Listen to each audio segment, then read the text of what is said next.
দেখেন, আমার মতো ড্রাইভার যখন গাড়ি চালায় তখন এরকম অ্যাক্সিডেন্ট হওয়ার সম্ভাবনা অনেক বেশি বৃদ্ধি পায়। এই কারণেই পরিবহন ব্যবস্থায় আর্টিফিশিয়াল ইন্টেলিজেন্স যুক্ত হচ্ছে। টেসলা দাবি করছে তারা 2027 সালের মধ্যে এমন স্বয়ংক্রিয় গাড়ি নিয়ে আসবে যা সম্পূর্ণরূপে অটোমেটেড, অর্থাৎ রোবোটিক্স চালিত। মানুষ অর্থাৎ মানবসৃষ্ট কোনো ড্রাইভার সেখানে কাজে আসবে না। অনেকেই বলছেন এর মাধ্যমে দুর্ঘটনার হার কমতেও নাকি সহায়তা করবে। ড্রাইভারলেস কার আমার মনে হয় একসময় না একসময় আসবে, কিন্তু এখনও অনেকগুলা বাউন্ডারি রয়ে গেছে, কারণ মানুষজন তো কমফোর্টেবল না। আমার তো মনের মধ্যে আমার কমফোর্ট আসতে হবে, এই জিনিসটা এখনও মানুষের আসে নাই আমার মতে। কারণ একটা ড্রাইভারলেস গাড়ি দেখলেই, আমি কিন্তু ফিনিক্সে গেছিলাম, যখন আমি ওখানে গেলাম ওয়েমো নামে একটা কোম্পানি আছে, সেখানে দেখলাম যে ওইখানে ড্রাইভারলেস কার, মানে ওই যে ড্রাইভ করতেছে সে খবরের কাগজ টাগজ পড়তেছে, কিন্তু গাড়ি একজন ড্রাইভার যেহেতু আইন থাকা, সে ওইখানে বসে আছে but is not doing anything.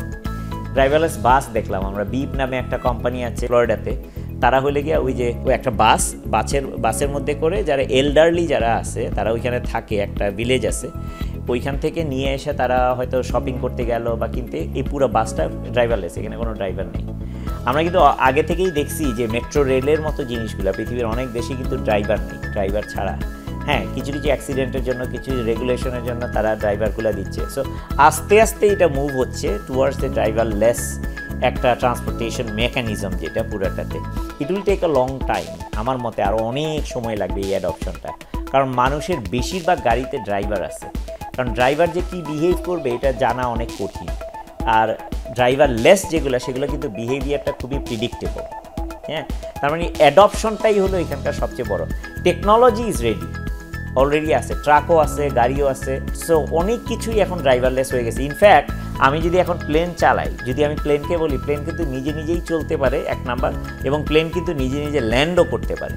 So all this technologies আর দেয়ার, কারণ সেন্সর টেকনোলজিটা খুবই ডেভেলপ। তো এখন সেন্সরের মাধ্যমে আমি দেখতে পারি, অনুভব করতে পারি, বাতাসের মেজার করতে পারি, ফিউচার ওয়েদারগুলো জানতে পারি। যেহেতু আমি এই সমস্ত তথ্যগুলো এক জায়গায় পেয়ে যাচ্ছি, তাহলে ওইটা অ্যানালাইজ করে আমাকে ফিউচার প্রুফ করতে পারতেছি। So because technology is there, because people are there, they are willing to do that, সুতরাং কালচারটা চেঞ্জ হলে ওয়ার গোনা গেট দেয়ার।